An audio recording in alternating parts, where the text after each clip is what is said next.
My name is Owen Kessler. I was 31 years old, 6 years into a career I used to be proud of, and I was standing at the edge of a hotel ballroom in Columbus, Ohio, holding a glass of champagne I hadn't touched, when I watched a table full of people I worked with decide that laughing at a woman was an acceptable form of entertainment. I worked as a client relations associate at Halstead Group, a wealth management firm, with a reputation for looking composed even when it wasn't. That night, the mess had a name, and nobody at that table bothered to learn it before they laughed.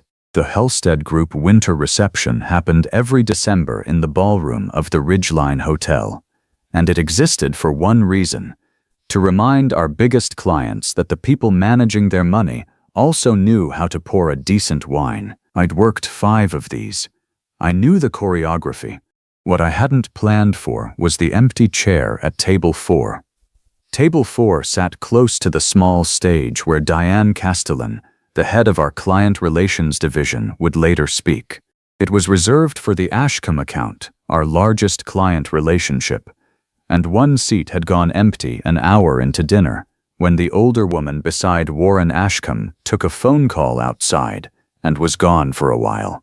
Nobody thought about that chair again until the woman who'd been quietly clearing the dessert cart near the kitchen doors finally sat down in it, just to get off her feet for 5 minutes. I'd noticed her twice already, moving along the edges of the room the way people do when their job is to be invisible. She'd caught a wine glass before it hit the floor without breaking stride. I didn't know her name yet. I just knew she was better at this event than most of the people getting paid to enjoy it. When she sat down at table 4, she wasn't trying to be anything. She had a folded apron over one arm, a staff lanyard turned backward against her hip, and the particular stillness of someone who'd been on her feet since 4 that afternoon. She closed her eyes for maybe 3 seconds. That was the whole crime. Preston Wexler noticed the lanyard before anyone else did. Preston sat 2 seats from Warren Ashcombe, exactly where he'd angled all night to sit, with a laugh that always sounded like it was auditioning for someone. "I'm sorry," he said, loud enough for both neighboring tables to catch it. "Is this seat actually open, or did the cleaning staff just decide to join us for dinner?" A few people laughed before they understood why. That's usually how it works. The laugh arrives before the thinking does, and by the time anyone's caught up, it's already happened. Someone at the next table repeated the line under their breath. The woman, I would learn her name was Ivy about 90 seconds later, went still in a different way than before. Not tired anymore. Just still, the way a room goes still right before something breaks. I want to say I thought about the promotion decision sitting one table over, the one Diane was set to announce by Friday. I didn't. I thought about how many times I'd sat in rooms exactly like this one, and how tired I already was of being a person who noticed things and did nothing. I was on my feet before I'd fully decided to stand. I crossed the space between the tables in about 4 steps. Diane was watching. I registered that and kept walking anyway. I pulled out the chair beside Ivy, the one that had been empty until she'd borrowed the one across from it, and set my hand on the back of it. "Actually," I said, "she's with me." Nobody said anything for a second. Preston's smile did something complicated, like it couldn't decide whether to keep going. Ivy looked up at me the way you'd look at someone speaking a language you almost recognized. I sat down before the moment could ask for further explanation, picked up my water glass, and asked her, as evenly as I could, whether she'd tried the short rib yet. She hadn't touched the short rib. She sat with her hands in her lap and her spine very straight, and when she finally spoke, it was quiet enough that only I could hear it. "You didn't have to do that. I know. Now everyone at this table gets to spend the rest of dinner deciding whether to feel embarrassed for you or for themselves." I'd put money on themselves. The corner of her mouth moved, not quite a smile. Enough. 3 tables over, Diane Castellan watched the entire thing with an expression I wouldn't fully understand for another week and a half. Dinner ended the way these things always end, with a string quartet and too much wine near the bar. Ivy left before dessert was cleared, and she didn't say goodbye so much as simply become absent, the way staff are trained to. I found her by the coat check 20 minutes later, refolding a stack of table linens that didn't need refolding. "You didn't have to wait around," she said, not looking up. I wasn't waiting around. I was avoiding a conversation with my regional director about fourth-quarter projections. "You're just a better option." That got an actual laugh out of her, short and surprised, like it had escaped before she could stop it. Up close, she looked younger than I'd first guessed, strikingly beautiful in a quiet, almost model-like way that had nothing to do with the tiredness behind her eyes. Fair skin, blue-green eyes, features refined enough that they looked out of place next to a rack of borrowed coats. Her hair was a straight, luminous blonde, no yellow or orange in it, gathered into a loose, low knot coming undone after a long shift, a few strands falling around her face. She wore a simple, fitted dark blue day dress that hit below the knee, modest at the neckline, and low black shoes, feminine but practical, nothing like the evening wear on the guests drifting past behind her. A small burn scar ran along one knuckle, the kind she seemed used to hiding by keeping that hand curled slightly inward. "I'm Owen. I know who you are. Everyone in this building knows who you are this week." She caught herself, like she'd said more than she meant to, and went back to the linens. "I'm Ivy." Ivy. I waited for a last name that didn't come. For what it's worth, Preston's an idiot, and everyone at that table knows it. They just don't say it out loud because his father plays golf with somebody's father. That's usually how it works. Flat, like a fact she'd confirmed more than once. Then she looked at me directly for the first time since I'd sat down beside her. "You have no idea what you just did." I didn't understand her tone.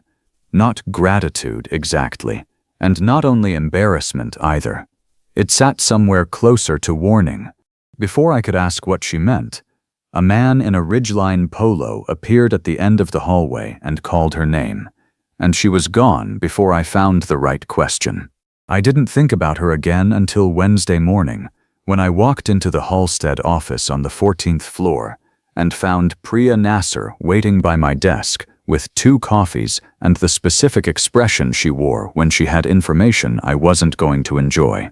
Priya and I had started at Halstead the same month, 6 years earlier, and she was the only person in client relations who still talked to me like a person. She handed me a coffee and sat on the edge of my desk without being invited. "So, you gave your seat to the cleaning lady. Her name is Ivy." "I know her name is Ivy. Everyone knows her name is Ivy. That's the problem. Preston's been telling everyone a version where you practically climbed on the table. I know what people are hearing." She lowered her voice, even though the floor was mostly empty this early. "Diane wants to see you at 10. That was the moment the morning stopped being ordinary.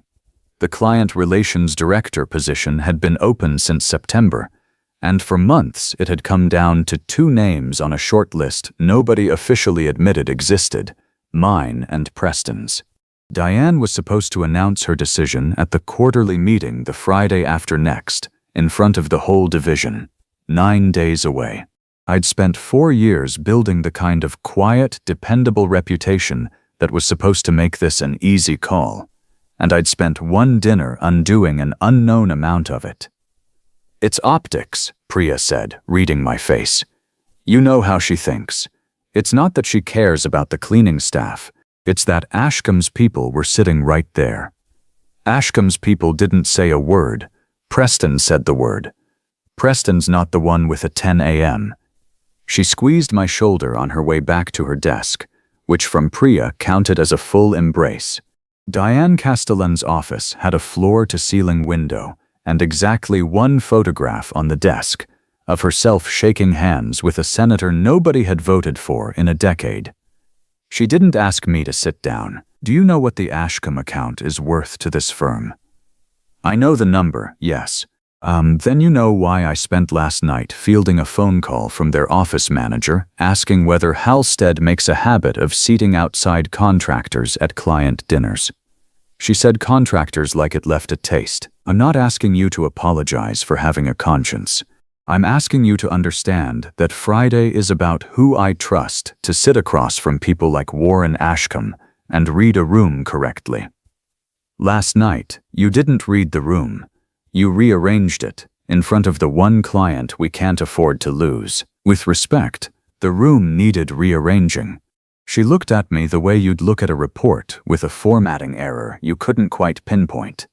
That's a very comfortable thing to believe when it isn't your name being decided on Friday. She let that sit, then went back to the folder open on her desk, which I understood to mean the conversation was over. I made it to the elevator before I let myself feel how much that had cost, and even then, the thing sitting heaviest in my chest wasn't the promotion. It was the sentence Ivy had said in the hallway. You have no idea what you just did. I found out what she meant 2 days later, mostly by accident. The Ridgeline used a company called Bristol Facilities Group for events, and Bristol also held the janitorial contract for our building, which meant Ivy worked our floors most weeknights after 6. I hadn't known that Tuesday. I learned it Thursday when I stayed late finishing a proposal and found her in the break room, standing very still in front of the supply closet with her phone pressed to her ear and her free hand braced against the shelf. I understand, Gary. I do. I'm just asking you to explain what I did wrong, she was saying. A pause. So the client complained, and it doesn't matter who started it. Is that what you're telling me? Okay, I heard you. She hung up and closed her eyes for 3 seconds, the same 3 seconds from table 4, except this time there was no chair to sit in. Ivy. She turned fast enough that I understood she hadn't heard the elevator. Something crossed her face that looked almost like fear before it settled into the flat, composed look she'd worn most of Tuesday night. You should go home, Owen. What did Gary say? It doesn't concern you. It concerns me a normal amount, considering I'm the reason there was a complaint. I kept my voice level, the way you would with anyone standing on a ledge. Tell me. She was quiet long enough that I thought she wouldn't. Then, all at once, the hotel called Bristol this morning, said a member of the event staff behaved unprofessionally at the Halstead dinner, and they want assurance it won't happen again before they renew the contract. Bristol has 40 accounts and about 6 that pay what the Ridgeline pays. Gary's not going to lose the Ridgeline over me. She said it without drama, the way you'd read out a weather report. So I'm off the hotel rotation starting next week. If a second complaint comes in from anywhere, on any account, I'm done. That's not a threat. That's just how Bristol works. Something dropped in my stomach that had nothing to do with Friday. That's not fair. You didn't do anything. Fair's not really the metric. It never has been. She picked her cart back up, the same motion from Tuesday night, useful and invisible. You gave up your seat for a nice sentence. I appreciate it, but I've done this 2 years, and I know exactly how it ends if people upstairs decide I'm more trouble than I'm worth. So does Gary. Probably your boss, too. She pushed the cart on before I could answer, and I stood in the empty break room, recalculating everything I thought Tuesday had cost, and finding out it had cost her considerably more. I started staying later than I needed to. I told myself it was the proposal, and some nights it actually was, but mostly it was the 14th floor at 7, and the particular quiet of a building that had emptied out around both of us. She didn't warm up quickly. The second night, 1-word answers. The floor finished in half the usual time, like speed was a door she could close. The third night, I brought 2 coffees instead of 1, set hers on the corner of the reception desk without comment, and went back to my own work. No thank you, but it didn't go untouched either. It was the fourth night she actually sat down across from my desk, uninvited, with the particular exhaustion of someone whose second job had run long. "Can I ask you something? And you don't have to answer if it's rude. Go ahead. Why'd you actually do it?" Tuesday. "And don't say it was the right thing, because that's what people say when they don't want to explain the real reason." I thought about simplifying. I didn't. I've spent 6 years in that building being exactly what everyone needed me to be. Reliable, diplomatic, the guy who never makes anyone uncomfortable at a client dinner. I watched Preston do that to you and realized I was more afraid of Diane's opinion than I was upset about what was actually happening in front of me. That scared me more than losing the promotion does, so I stood up before the fear could catch up and talk me out of it. She studied me, like she was deciding whether that answer had cost me anything, or whether I'd rehearsed it in the elevator. That's a strange thing to be grateful to a stranger for, finding out you're a coward in time to stop being one for 5 minutes. "I'll take it." She almost smiled again. It was becoming a thing I noticed, the almost. Over the next week I learned her in pieces, never in one sitting and never in order. Started an accounting degree at Ohio State a decade back, 18 credits short when her mother's kidneys failed and the hospital bills did what hospital bills do to a family with no cushion. Still did the books for 2 small businesses on the side. Cash under the table, the one part of her old life she'd refused to let go of. "I don't need the face you're making," she said, the one time I let my expression slip. "What face? The one where you're doing math about how unfair my life is. I did that math already. I don't need you doing it again in front of me." I learned to stop making the face. I started, instead, just showing up, carrying the recycling bins she wasn't technically supposed to lift alone. Small things, the kind that don't fix anything by themselves but add up to a person deciding you're not going anywhere. The photo showed up on the internal Slack the following Tuesday, exactly a week after the dinner.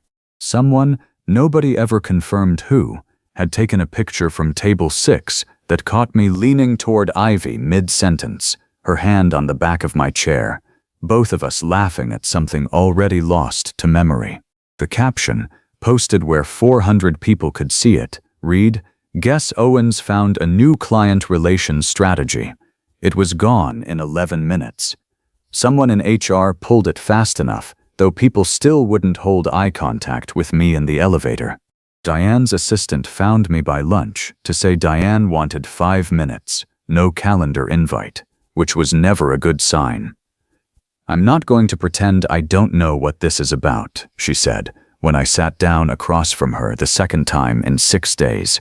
"I have a client relationship worth 11% of this firm's annual revenue, and an internal photo suggesting my leading candidate for director is fraternizing with contract staff. Do you understand how that reads if it leaves this building? It reads like 2 people talking. It reads like a liability. I don't get to decide what things read like. I only get to decide whether I put my name behind the person at the center of it." She folded her hands on the desk, and for the first time since Tuesday, something in her voice shifted from irritation into something closer to a genuine appeal.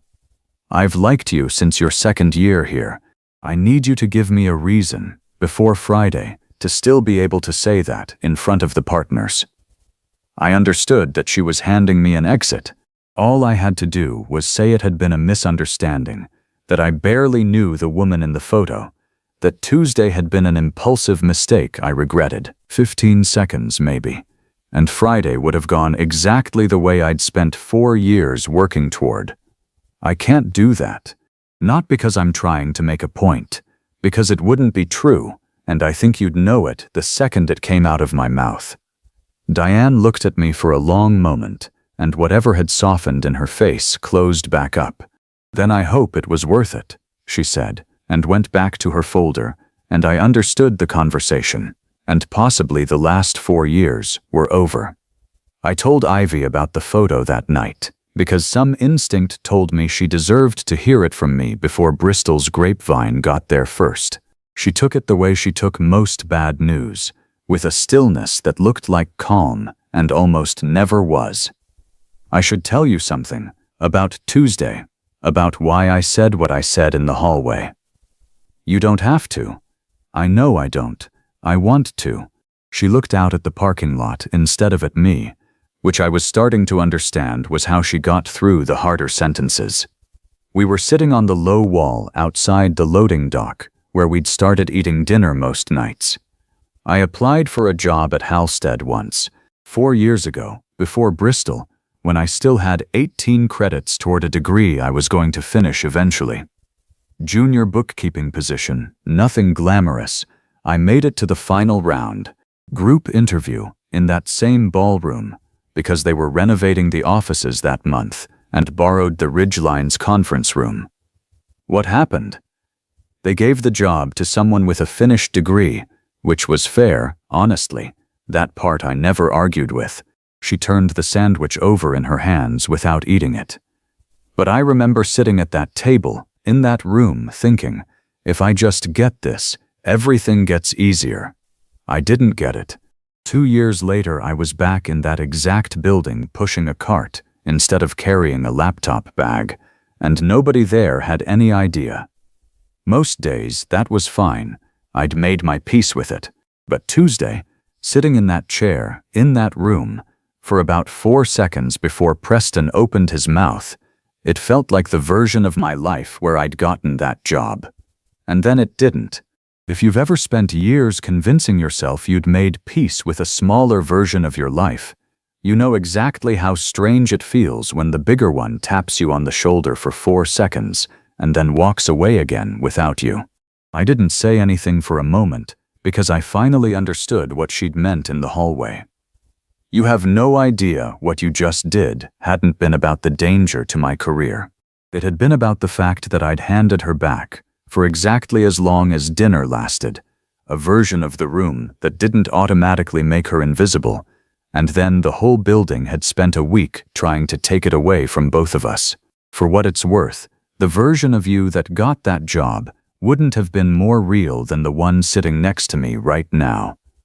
That's a nice thing to say. It's not a nice thing. It's true. You do the books for 2 businesses off the clock because you're better at it than most people with the finished degree. I've watched you catch things in that building nobody else notices.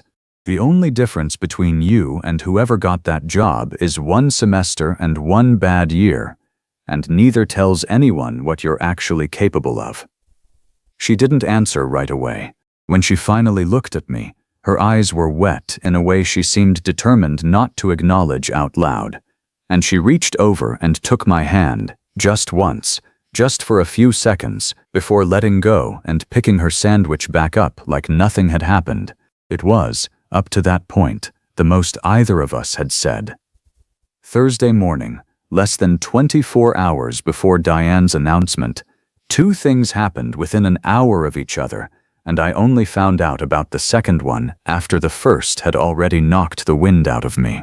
Preston cornered me by the coffee machine, with the specific brightness he used right before doing something cruel. Heard Diane's leaning my way, he said, stirring sugar he didn't need. No hard feelings. It's not really about the work. It's about who looks like they belong in the room. And lately that hasn't really been you. He smiled on his way out, the same auditioning smile from Tuesday night, and I let him have the last word because I didn't trust what I'd say. I only learned the second thing an hour later, when I went looking for Ivy on the 14th floor and found a different member of the Bristol crew running her cart, who told me that Ivy had asked to be reassigned to the north side buildings starting that week. I called her twice. She didn't pick up either time. I found her, eventually, outside the Bristol warehouse near the highway, sitting on the curb with her uniform half changed, waiting for a bus that wasn't due for 20 minutes. You're avoiding me. I'm removing myself from a situation before it costs you the one thing you've spent your whole career building. Steady, like she'd rehearsed it on the drive over. Preston's telling people Diane's decided. I heard it secondhand, and in that building, that usually means it's true. I'm not going to be the reason you lose it. I've spent enough of my life losing things. I'm not going to be the one who costs you yours. That's not your decision to make. It's the only decision I have left to make. Her voice didn't rise, but something underneath it did. Something that had been holding steady for 2 years, finally starting to give. You don't understand what it's like to watch someone stand up for you, knowing it's going to cost them more than they think. Someone from my mother's church helped with a hospital bill once, and got dragged into our mess for a year. I promised myself I'd never let that happen because of me again. So I'm asking you, let Friday happen without me in the room. Don't lose the whole thing because you were kind to a woman with a mop for one night. I sat down on the curb next to her, close enough that our shoulders almost touched. She didn't say anything else for a while.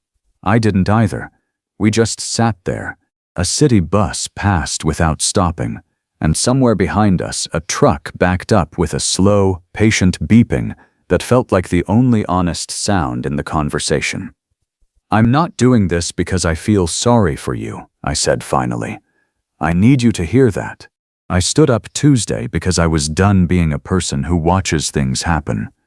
I've kept showing up because of exactly who you are when nobody's paying you to smile at them. If Friday costs me the job, it costs me the job. It doesn't cost me you, unless you decide it does. She was quiet long enough that I thought I'd lost the argument. Then, very softly, without looking at me, I don't know how to let someone do this for me. You don't have to know how. You just have to let me sit here until the bus comes. So we did. The bus came 14 minutes later. She didn't get on it. Friday's quarterly meeting started at 9, in the large conference room on the 16th floor. I hadn't slept much. I put on the same tie I'd worn the night of the dinner, which felt like refusing to pretend that night hadn't happened. Diane opened with the quarter in review, the numbers, the wins, 5 minutes that filled exactly the time it's supposed to. Then she got to the part everyone had actually come for. Before I announce the new client relations director, I want to acknowledge a guest joining us this morning, at his own request. She gestured toward the door, and Warren Ashcombe walked in, 70-some years old, the kind of presence that made junior associates straighten without being told to. He'd never once, in 6 years, attended an internal quarterly meeting. He didn't sit. He stood near the head of the table, looked around slowly, and then looked directly at me. My assistant was the woman who left that chair empty a week and a half ago. I watched what happened after she left, the same as everyone else at that table. And this young man's name has kept finding its way into conversations since. He let that land. I watched one of your junior associates give up his seat, and probably a great deal more, for a woman half your partners didn't bother to learn the name of. I've sat through 100 dinners like that one. I've never seen anyone here do what he did, and I've wondered since what that says about the other 99. Nobody in the room moved. Diane's face had gone the specific shade of still I recognized from her office. I run a company with 4,000 employees, and every year I lose good people because somewhere in a room like this one, somebody decided they weren't worth standing up for. I don't need my wealth managers to be saints, just people who don't need an audience to do the right thing. Last renewal cycle, my board asked whether Halstead was still the right fit. I told them I'd let them know after this meeting. He turned toward Diane. So, who's the new director? The room was probably only silent for a few seconds. It felt considerably longer from where I sat. Diane looked at the folder she'd closed on me twice that week, and then looked back up, past Preston, and found me. Owen Kessler will be assuming the role of Client Relations Director, effective Monday. It was only then, watching her say my name in front of the room, that I finally understood the look she'd given me across the ballroom 10 days earlier. Not disapproval, recognition, Some old, buried part of her had known exactly what I'd done, and that it would eventually cost her this tidy version of Friday. I didn't feel the relief I expected to feel. Mostly, I felt Ashcombe watching me with something that looked almost like approval, and underneath that, a sharper, more urgent thought, that none of this fixed the actual problem, the one still waiting for an answer somewhere on the north side of the city, still riding a cart between buildings. I found Ashcombe by the elevator bank 20 minutes later. "Mr. Ashcombe, thank you. I don't fully know what to do with that." "Don't thank me. I didn't do it for you. I did it because I'm tired of firms that reward the wrong things." He studied me for a second. "The woman from the dinner, is she all right? Her contract company pulled her off this building because of the complaint your office manager made." Something flickered across his face, and I understood, watching it, that he hadn't known that part. "That's not what I intended. I don't think you meant it to happen. I think it happened anyway, because that's usually how it goes for people like her." I said it without accusation, the way Ivy had once handed me a fact I needed. "She's good with numbers, genuinely good, not politely good. She's been doing the books for 2 small businesses for 2 years because nobody would look past her job title long enough to ask what else she could do." Ashcombe was quiet for a moment, the kind of quiet that meant he was actually thinking. "My company's expanding its Columbus office in the spring. We'll need a junior accountant who already understands what it means to do a job right when nobody's watching." He handed me a card, just his name and a number. "Tell her to call this line. Tell her to leave off the part about the mop, unless she wants to bring it up herself." I drove out to the Bristol warehouse instead of calling. It felt like the kind of news that deserved to arrive in person, the way the worst news had all week. She was loading supplies into a van when I got there, and she straightened up when she saw my car, as if bracing for bad news. "You got it," she said, reading it off my face. "The director job. You got it. I got it." Ashcombe walked into the meeting, and Diane didn't have much choice after that. I stopped a few feet from her, close enough to see she'd been crying and had decided not to mention it. "That's not why I drove out here, though." "Then why?" I handed her the card instead of answering. She looked at it for a long moment, and when she looked back up at me, her composure had finally fully given out. "He wants to hire an accountant," I said. "Someone who already knows how to do the job right when nobody's watching. I told him about the 2 businesses. I told him you were good, not politely good." "Owen, you didn't have to do that either." "I know I didn't." I reached out and took the hand with the small burn scar, the one she usually kept curled slightly inward, and didn't let her pull it back this time. "I keep telling you that, and I need you to actually believe it eventually. I didn't stand up Tuesday because I felt sorry for you. I'm not handing you a business card because I feel sorry for you now. I'm doing it because you're the best thing that's happened to me in 6 years of trying to be careful, and I'm done being careful." She didn't say anything for a long moment. Somewhere behind her, a coworker called out that the van was loaded, and she didn't turn around. "I don't know how to do this," she said finally, very quietly. "Being someone people fight for instead of someone who does the fighting. You don't have to know how yet. You just have to let it happen a little at a time." I glanced toward the card still in her hand. "Starting, maybe, with a phone call." She laughed, wet and unplanned, and wiped her face with the back of her wrist, the same gesture I'd watched her use on 100 small disasters that week. "Okay, I'll call him Monday." "Not tonight?" "Tonight," she said, stepping close enough that I could feel the warmth coming off her after a full shift in December air. "I'd rather just stand here for a minute, if that's all right with you." It was all right with me.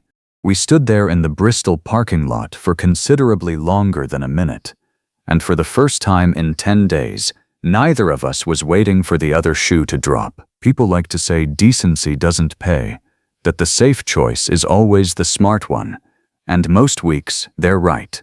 I've thought about that a lot since December. How close I came to taking the exit Diane offered twice.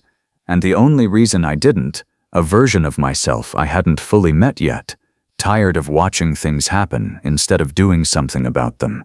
I don't think standing up for someone is supposed to come with a reward. Most of the time, it doesn't. I just happened to be in the room the one time it did, and I've never once mistaken that for the reason it was worth doing. By spring, Ivy had a desk on the 11th floor of Ashcombe Textiles and had finished the last 18 credits of her degree in the evenings she used to spend running a cart between buildings that never once said her name out loud. We went to this year's winter reception together, both of us, at the same table. And when the coordinator came around asking for names for the seating chart, Ivy gave hers before I could give mine. Preston left the firm in February, though nobody discussed exactly why. Diane still runs client relations. She never once brought up that Friday again, not even when she introduced Ivy to a client last month as Owen's fiancé, who happens to also be the sharpest set of eyes we've got on the Ashcombe account. Ivy caught my eye across the table when Diane said it, and didn't say anything at all, just reached over and set her hand on the back of my chair, the same way I'd once set mine on the back of hers, and left it there for the rest of the night.